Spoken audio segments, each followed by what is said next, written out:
Hey all, good evening. இன்றைக்கி டே 7 of my intermittent fasting தான் பார்க்க போகிறோம்.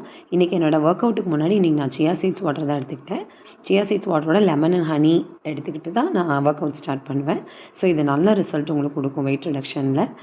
அண்ட் எனக்கு என்னோடய மீல் ஒன் பார்த்திங்கன்னா 2 சப்பாத்தி, இந்த கிரேவி எடுத்துக்கிட்டேன். இது ஒரு சுண்டல் வெரைட்டி தான், பட் எனக்கு இதோட நேம் எக்ஸாக்டாக தெரியல. அண்ட் கூட கொஞ்சம் சேமியா எடுத்துக்கிட்டேன். அண்ட் இன்றைக்கி என்னோடய ஸ்நாக் ஒன் பார்த்திங்கன்னா ரெட் பனானா எடுத்துக்கிட்டேன். நான் இன்றைக்கி ஃபோட்டோ எடுக்க மிஸ் பண்ணிவிட்டேன், ஸோ இதை அட்டாச் பண்ணியிருக்கேன். அண்ட் இன்றைக்கி என்னோடய மீல் 2 பார்த்திங்கன்னா கொஞ்சம் ரைஸ், கொஞ்சம் பூசணிக்காய் பச்சடி அண்ட் ஒரு சப்பாத்தி, கொஞ்சம் அதே கிரேவி கொஞ்சம் எடுத்துக்கிட்டேன். இன்றைக்கி பெருசாக பசி இல்லாதனால ஒரு சிம்பிளான லஞ்ச் தான் எடுத்துக்கிட்டேன். அண்ட் இன்றைக்கி என்னோடய ஸ்நாக் 2 பார்த்திங்கன்னா கொஞ்சம் ராகி கூழ் எடுத்துக்கிட்டேன். ராகி வந்து உங்களுக்கு highly rich in calcium. So calcium நம்ம ஜாஸ்தி தேவைப்படுறவங்க வந்து ragi is the top most source உங்களுக்கு. இதை கம்பல்சரி நம்ம எடுத்துக்கலாம். அண்ட் இன்றைக்கி என்னோடய மீல் 3 பார்த்திங்கன்னா 2 இட்லி, கொஞ்சம் தக்காளி பஜ்ஜி தான் எடுத்துக்கிட்டேன். இன்றைக்கி இதோட முடிச்சுக்கிட்டேன். மீல் 3 முடிஞ்சது and with coffee. Thank you. Bye bye. That's all about my intermittent fasting today.